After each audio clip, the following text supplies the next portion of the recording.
안녕하세요. 자녀교육 진로상담 이영길입니다. 얼마 전에 우리 식구들이 전부 모여서 저녁 식사를 하고 있었는데요.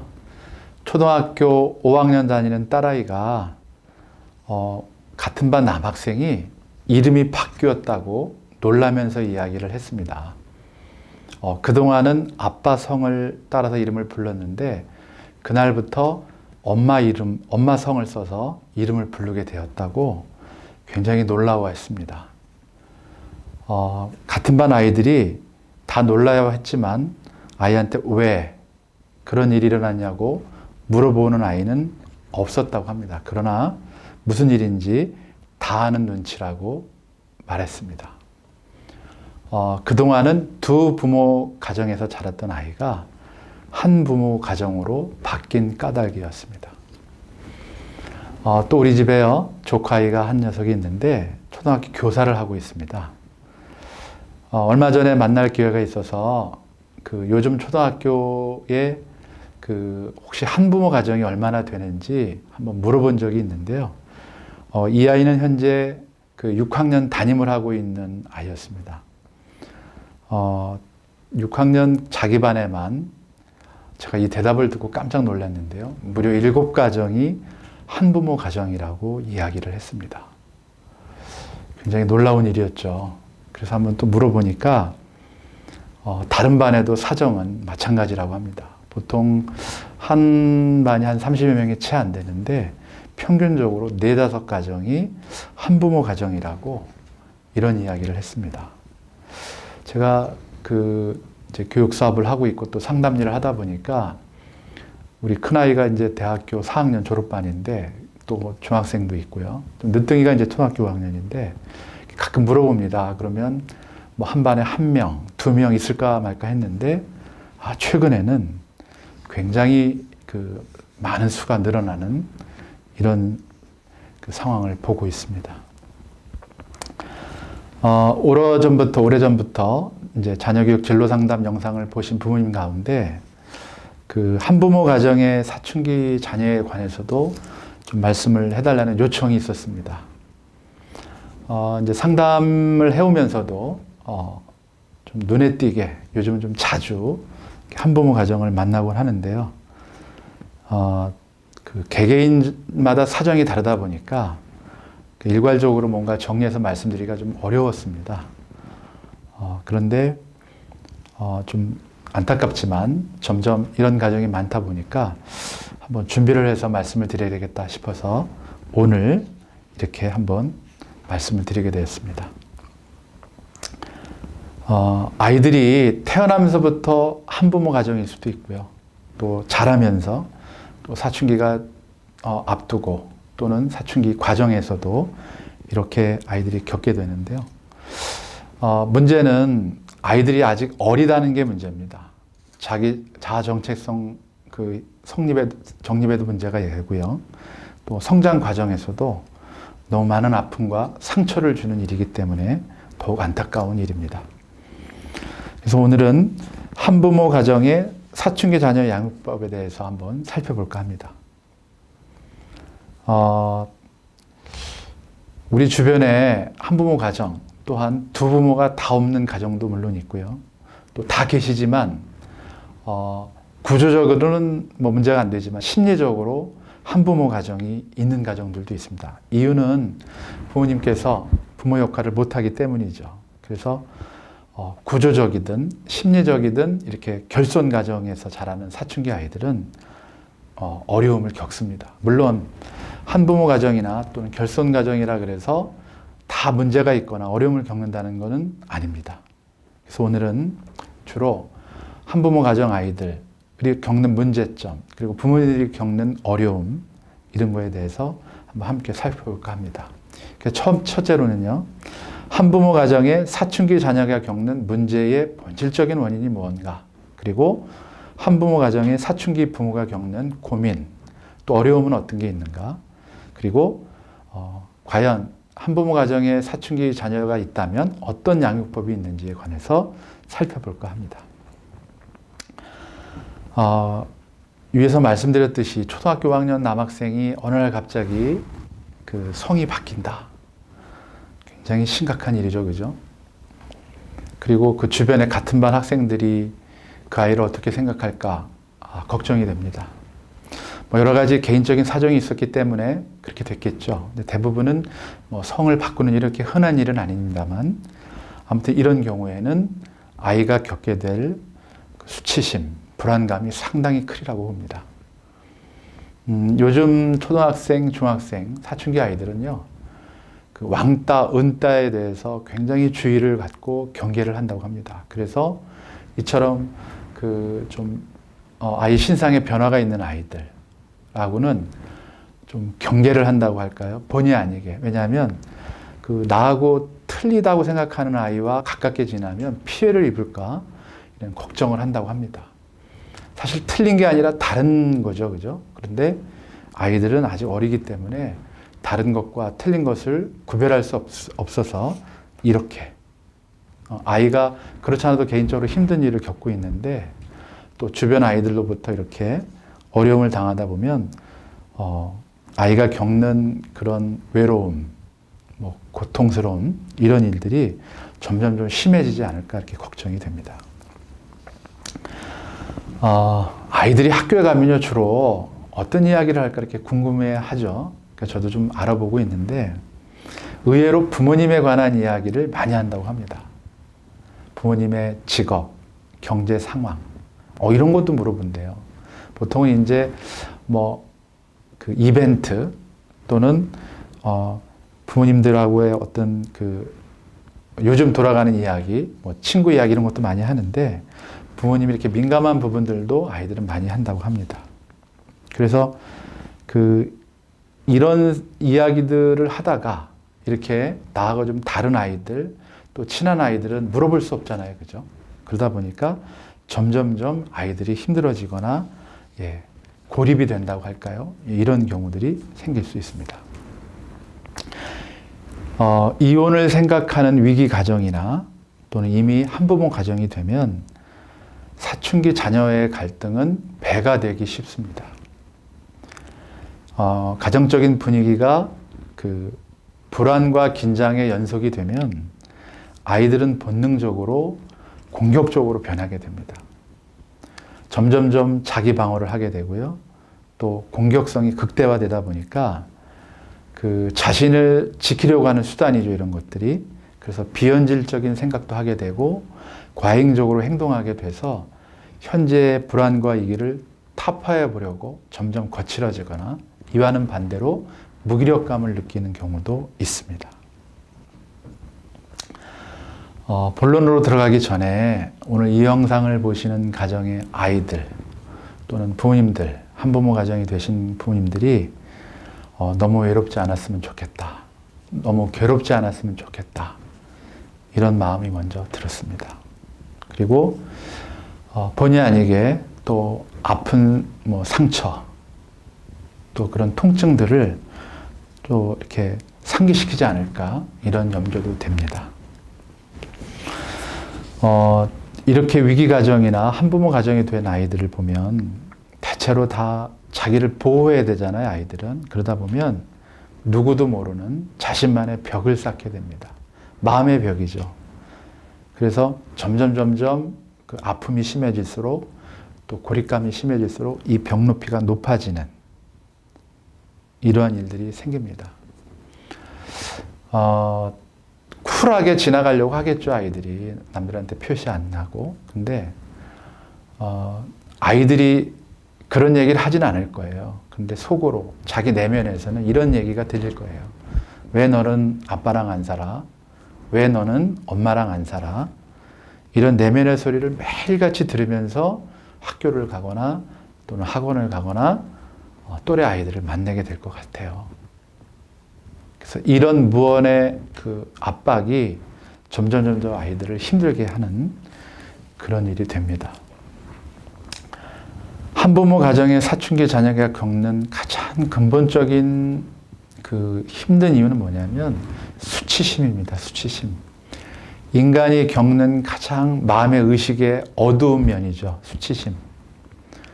사실 아이가 잘못하지는 않은 거잖아요. 그죠? 그런데 뭐 운명이라 그럴까요? 피해갈 수 없는 이런 상황들이 아이들에게 수치심을 주게 되고 또 불안감을 느끼게 하는 거죠. 그리고 이 수치심과 불안감을 자기 스스로 방어해 보려고 또 보호해 보려고 하는 이러한 노력들이 현실성에서 좀 멀어지는, 또 한부모 가정의 그 부모님하고도 점점 거리가 멀어지게 되는, 그래서 대화가 안 통하게 되고요. 또 스스로 이렇게 자꾸 외면하게 되는 그러한 상황이 생기는 것 같습니다. 그러다 보니까 당연히 혼자 있는 시간이 많아지고 학교 가는 게 힘들어지죠.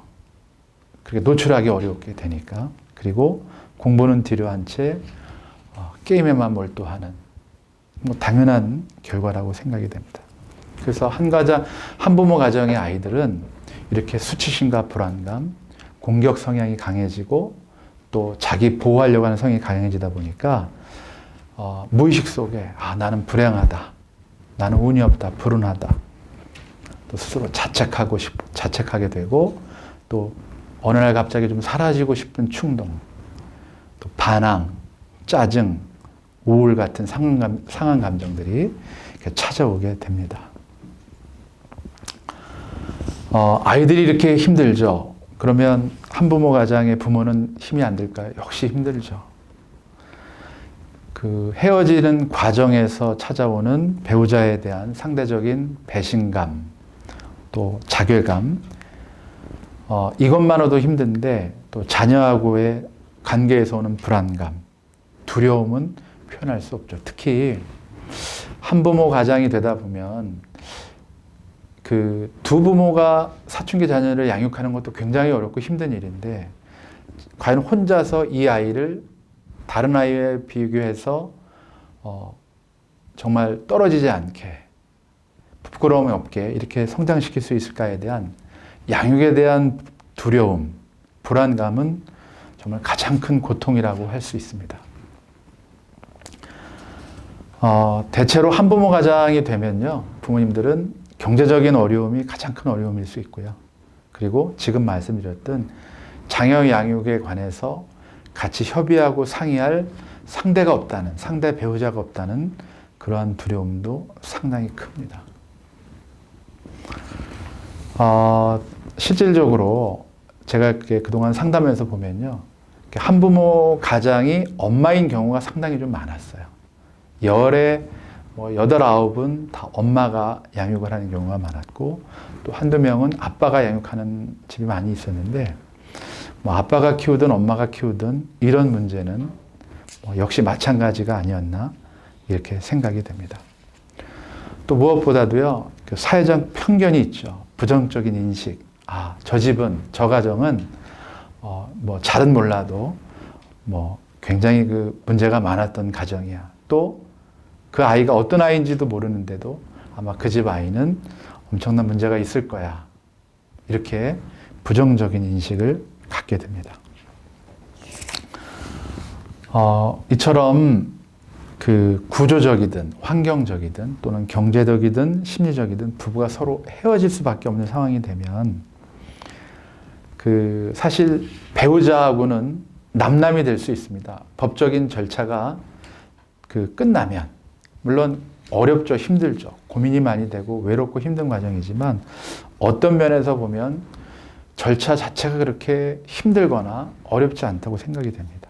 그래서 그 부모가 서로 헤어지는 것은 법적으로 헤어지고 나면 생물학적으로는 남남이 됩니다. 물론 법적으로도 남남이 되고요. 그런데 이제 자녀하고 관계는 문제가 있습니다. 어렵습니다. 왜냐하면 법적으로나 생물학적으로 내 아이하고는 피로 맺은 인연이기 때문에 그렇습니다. 혈연 관계이기 때문에 법적으로도 남남이 안 되고요. 또 그 생물학적으로도 남남이 안 됩니다. 그래서 실제적으로 친자 확인만 되면 법적으로 관계가 없어도 현실적으로 법정 상속권은 그대로 다 갖게 되는 현행법이 있습니다. 배우자하고는 회피할 수도 떨어질 수도 있죠. 그렇지만 이처럼 자녀하고는 그럴 수 없습니다. 그래서 고통을 피해갈 수 없고 통증을 피해갈 수 없습니다. 특히 자녀가 사춘기라면 더 말할 나위도 없습니다. 이렇게 한부모 가정이 되었다면 아이하고의 관계를 회복하기에 앞서서 헤어지기 이전 또 헤어지는 과정에서 생기는 한부모가 되면서 생기는 그런 그 상처가 있죠. 통증이 있죠. 그런 상처받은 감정이 있습니다. 이런 상한 감정을 아이하고의 관계를 회복하기 전에 한부모 가장이 한부모님께서 꼭 먼저 치유가 돼야 된다는 겁니다.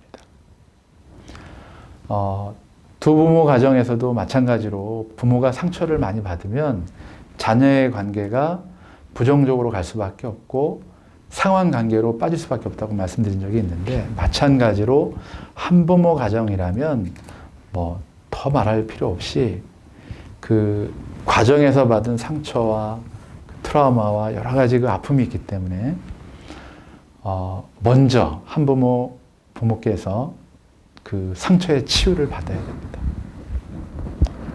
뭐 그게 신앙적이든 또는 뭐 심리적이든 정신적이든 육체적이든 여러 가지 면에서 꼭 치유를 먼저 받으시고 사춘기 자녀의 관계 회복하는 길을 찾으셔야 된다고 이렇게 생각이 됩니다. 또 꼭 아셔야 될 게 뭐냐면요.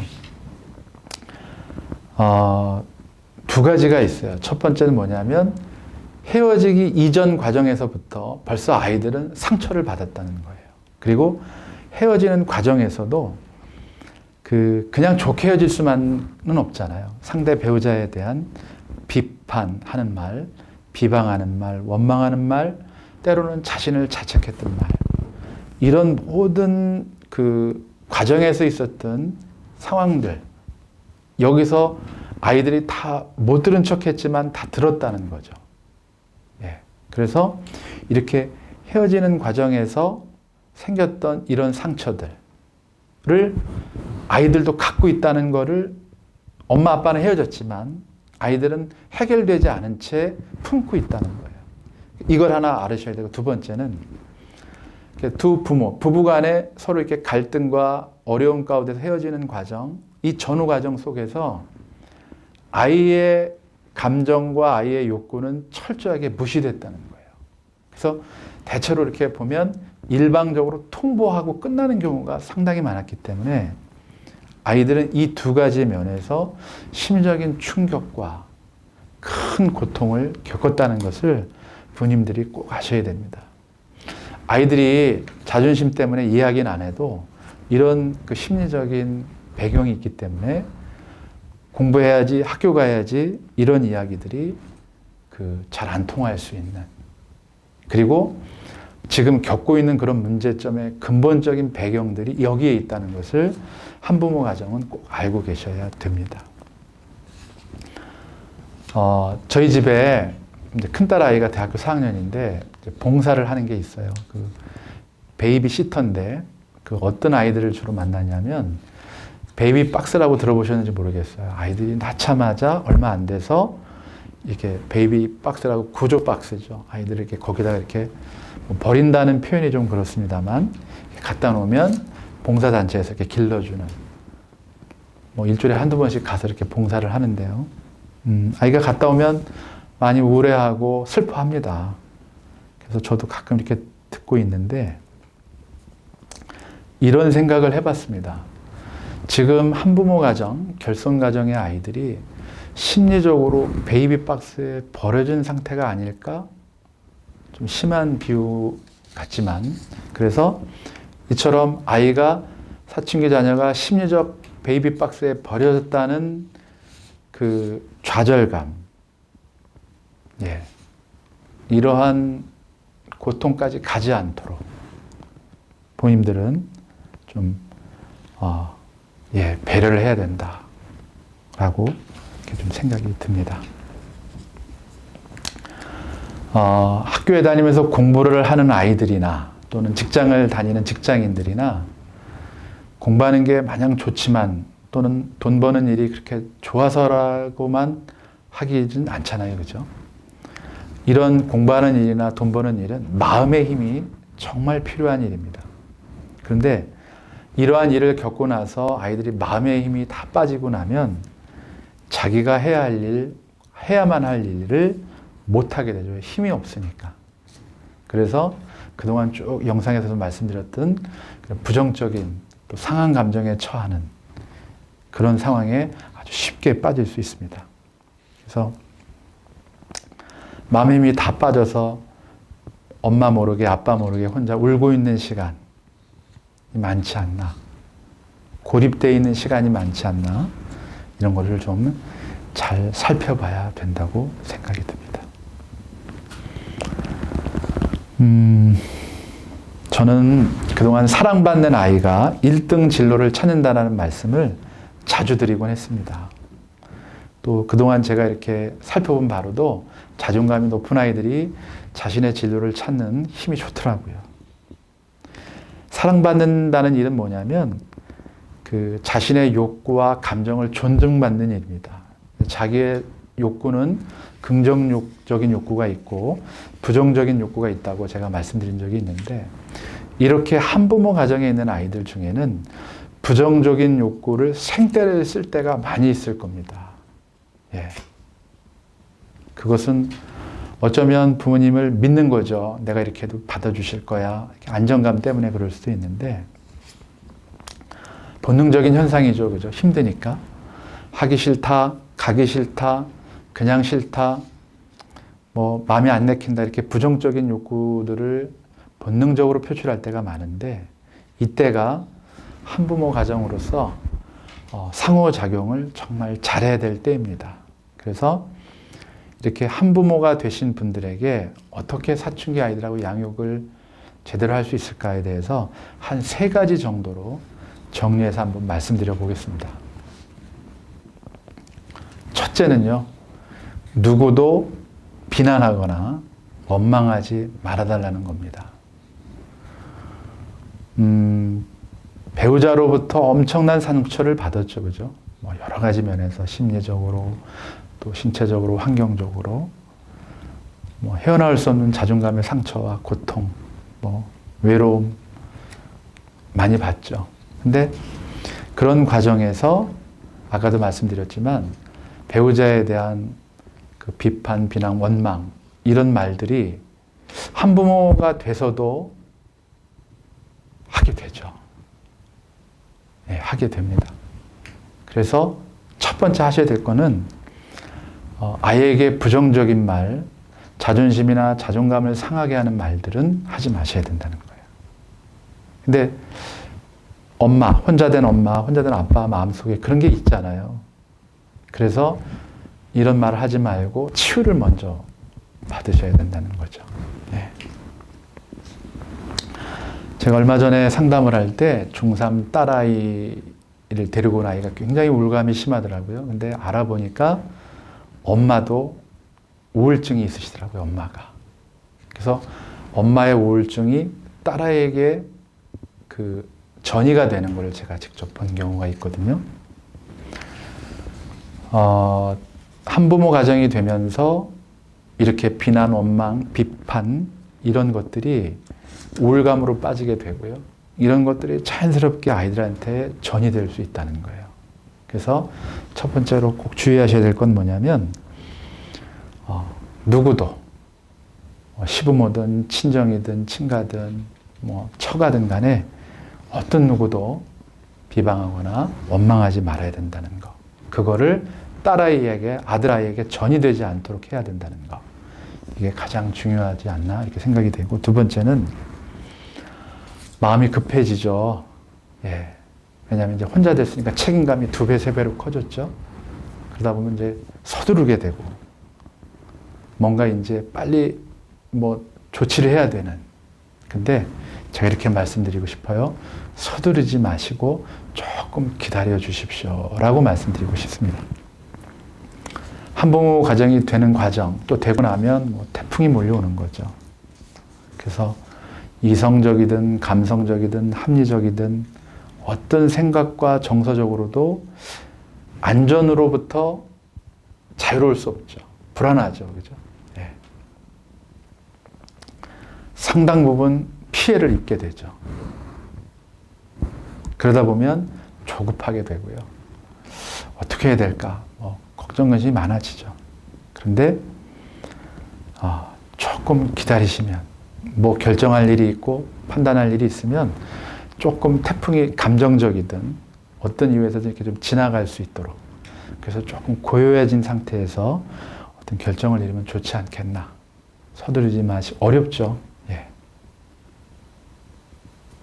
자, 또 세 번째가 중요해요.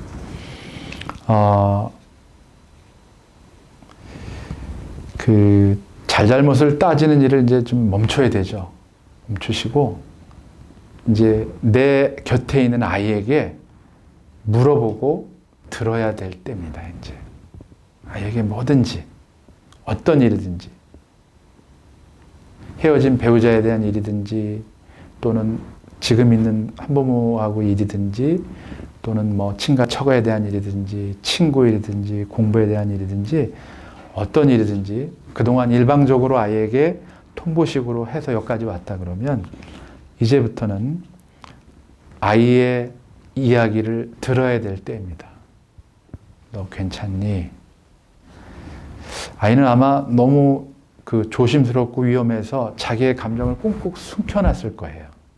그래서 이제 조용해지고 차분해지면 그동안 아이의 마음이 어땠는지, 감정이 어땠는지, 생각은 어땠는지를 물어보시고 잠잠히 들어주셔야 될 때입니다. 뭐 특별한 솔루션은 없죠. 특별한 솔루션은 없을 수밖에 없죠. 그렇지만 아이의 감정을 물어봐주고 들어주는 과정만으로도 아이하고 연대의식이라 그럴까요? 예, 연합할 수 있는 그런 기회를 꼭 만드셔야 됩니다. 첫 번째는 원만, 비판, 비방하지 말라 그랬고, 두 번째는 서두르고 급하게 결정하지 마시고 기다려 주십시오. 세 번째는 내 곁에 있는 아이에게 물어보고 들어봐 주십시오. 특별한 솔루션이 없어도 아이의 마음과 감정과 욕구를 들어주고 풀어주는 그런 시간이 반드시 필요하다고 이렇게 말씀드리겠습니다. 지금부터는 저의 사견임을 먼저 말씀드리고 또 양해를 부탁드립니다. 좀 생각과 뜻이 달라도 이해해 주시면 좋겠습니다. 상담사인 저 역시도 엮이는 가정에서 태어났고 자랐습니다. 그래서 한부모 가정이나 결손 가정의 아픔, 고통, 어려움을 잘 알고 생생히 경험했습니다. 그래서 사실 저는 결혼 전부터 한 가지 확실히 제 안에 다짐을 하고 지금까지 살아왔습니다. 그것은 어떤 경우에도 절대로 가정은 깨지 않겠다는 결심이었습니다. 이것은 저와의 약속이었고 신념이었고 또 신앙이었기까지 했습니다. 제 아이들에게만큼은 한부모 가정을 절대로 물려주지 않겠다. 이렇게 늘 되새기면서 지금까지 살아왔습니다. 그러나 안타깝게도 엮이는 가정에서 자라왔던 저는 다 아시겠지만 부모가 되고 나면 역기능적인 가장 역할을 하게 되었습니다. 그래서 이것을 극복해 보려고 참 많은 노력을 해왔던 것 같습니다. 정신과 상담은 물론이고요.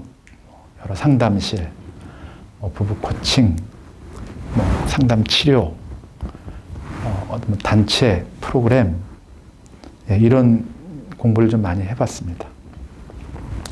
제가 상담사가 된 것도 어쩌면 운명적으로 이런 과거가 있었기 때문이 아니었나 이런 생각도 해본 적이 있습니다. 그리고 이제는 저의 생업이 되기도 했습니다.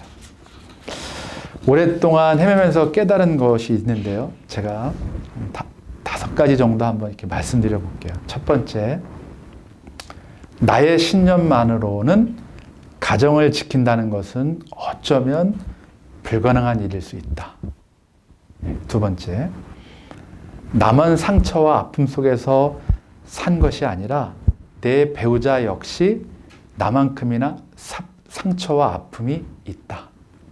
셋째, 상처와 상처가, 통증과 통증이 만나는 것이 결혼이다.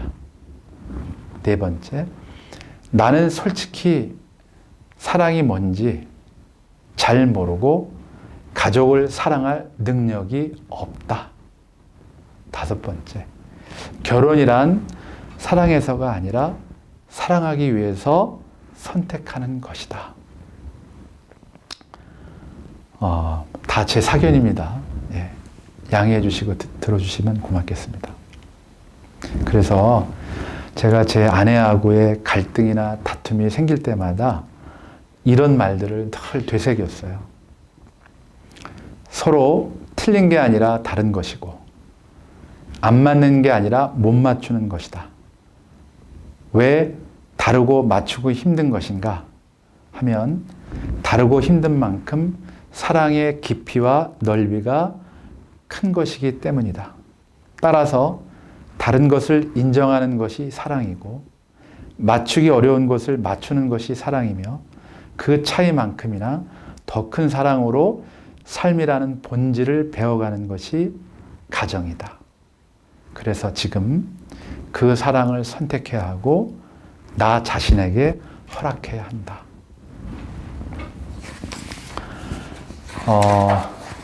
글쎄요, 이렇게 시간이 흐를수록, 세월이 흐를수록, 또 아이들이 크면 클수록 많이 좀 노력하고 공부했다고 생각을 했는데 저 역시 부족한 점이 참 많구나. 이런 것들을 많이 느끼고 있어요. 그리고 우리 아이들은 저보다 훨씬 더 훌륭하고 잘하고 있구나. 이런 것들도 많이 깨닫게 되더라고요.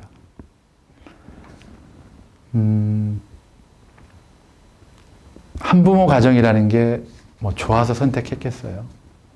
또 우리 아이들 좋아서 그렇게 됐겠어요. 그죠? 참 어렵고 힘든 과정을 겪으셨을 거예요. 그런데 이렇게 된 이상 이제부터라도 내 배우자하고의 친밀감 형성은 뭐 어려웠을지라도 이제 자녀하고, 우린 혈연 관계잖아요. 그죠? 자녀하고의 이 친밀한 관계는 꼭 회복하셔서 아이의 마음의 힘이 회복돼서 자기가 할 일, 해야 될 일을 할 수 있도록 응원해주고 격려해주고, 제가 사춘기 자녀의 1등 진로를 찾는 부모의 4가지 태도라는 책도 발간을 이렇게 했는데요. 또 제 영상을 보신 분들도 있고요. 분명히 말씀드렸지만 응원자, 굉장히 중요하죠. 후원자, 변호사, 그리고 청지기, 이 4가지 부모 역할에 충실하게 하셔서 아이들 스스로 심리적인 베이비 박스에 방치됐다거나 버려졌다고 하는 이러한 심리적 고립감이 안 들도록, 외롭지 않도록, 또 고통당하지 않도록 그랬으면 참 좋겠습니다. 한부모 가정의 한부모님이나 또 아이들이 너무 힘들거나 고통스럽지 않게 되기를 간절히 진심으로 바라면서 오늘 영상은 여기서 마치겠습니다. 감사합니다.